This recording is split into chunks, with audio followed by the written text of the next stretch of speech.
I didn't see the original. I sort of tried to, and then I thought, actually, no, this is a really stupid idea. Because I think I just would have felt under incredible pressure, and possibly it would have confused me. I mean, you take somebody like Joan Crawford, and all you want to do is be as good as them, frankly. So it just is pressure. And, you know, acting is such a wonderful, wonderful job to do, but it's terrifying. And I don't think that I can do it all the time. I mean, there were days I would sit in the car on the way to work and I would think, I would actually say out loud to myself, I can't, I have nothing. I don't know how to do this scene. I mean, I really sometimes wouldn't know.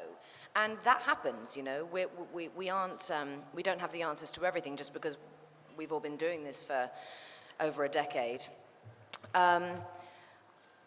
But I do want to see the original now. I still haven't done. And it was just, you know, it was such a tremendous honor to be asked to put my hands on such extraordinary material. I mean, Todd and John wrote these beautiful screenplays. I mean, I feel like they are 5 screenplays. I can't even say episodes. I mean, the words television just doesn't even matter.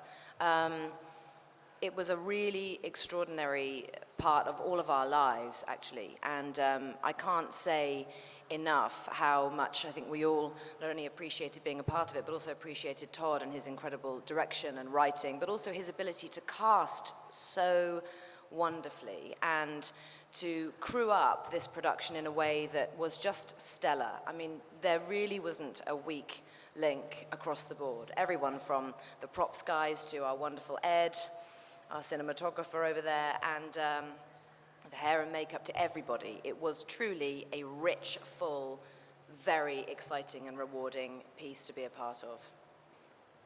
Okay. Well, it seems to be a sort of subconscious, ongoing theme with me that I find myself more and more appearing in things that are an adaptation of a very strong, profound novel. Which is interesting because actually I don't have that much time myself to read books. And I devour that book. And wherever the script goes, the book goes. I mean, my copy of Mildred, by the end of the shoot, it was barely recognizable as a book anymore. It was filled with Post-it notes and bits torn out and lines through and underlined and highlighted. And I think with Mildred, more than, say, The Reader or Revolutionary Road, because we were doing such a literal adaptation, these riches, these pearls that were on the page that Todd and John had already taken became even more valuable to me. Tiny things that I needed to find, how she stood, how she would admire her legs in the mirror, this desire to kiss her daughter on the lips. Those subtleties, those nuances were very, very valuable to me because I wanted to create a woman who was absolutely full and real. And that doesn't mean strong, that doesn't mean challenging, that doesn't mean feisty all the time. That means weak, that means vulnerable, that means emotional, that means raw, that means open. And I suppose I felt as well that because it was television, I knew we were bringing it into people's homes. And if you're bringing it into someone's front room, you better bring it so that they don't switch off and that they tune in for episodes 2, 3, 4, and 5. That's all you can hope. And I just, you know, I was extremely, extremely lucky that Todd asked me to be a part of this. But so the long-winded answer to your question is the text is very, very important to me. And yeah, I don't put it down. All of us. There was absolutely nothing mini about Mildred, nothing at all. And it's interesting when this keeps coming up because I find myself saying the same thing, which is absolutely true, is that I sort of acknowledged that it was television for about 3 seconds and then it wasn't even an issue. It was just, oh, it's television.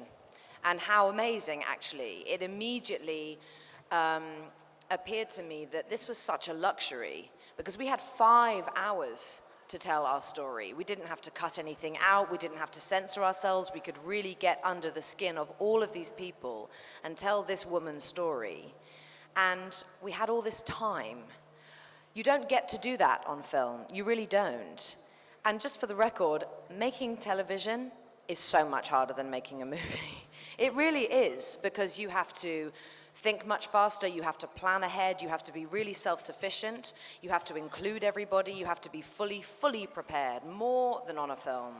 You have to really learn your lines way ahead of time and be ready for any number of changes. And often we were shooting between, 9 and 12.5 pages per day. In film, if you have 4.5 pages to shoot in a day, everyone sits around going, wow, we've got to shoot 4.5 pages today.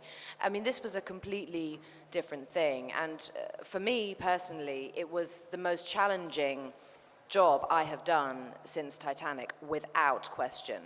And it was just such a wonderful, all-encompassing, challenging experience. And and I would absolutely do it again and again and again should the opportunity arise.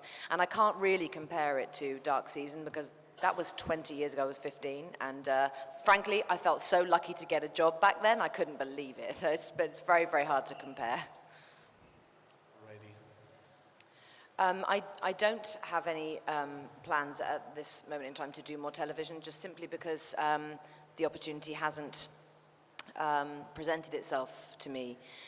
I sort of feel a little bit like I kind of answered the question a bit, and in terms of having 3 films here in the festival, it's just such a pleasure to be here, and it's actually just a coincidence that 16 months worth of my life is sort of being, I guess, acknowledged in 3 short days. It's quite handy for me, actually, because I'm a parent, so I can get all the interviews in now and then go home.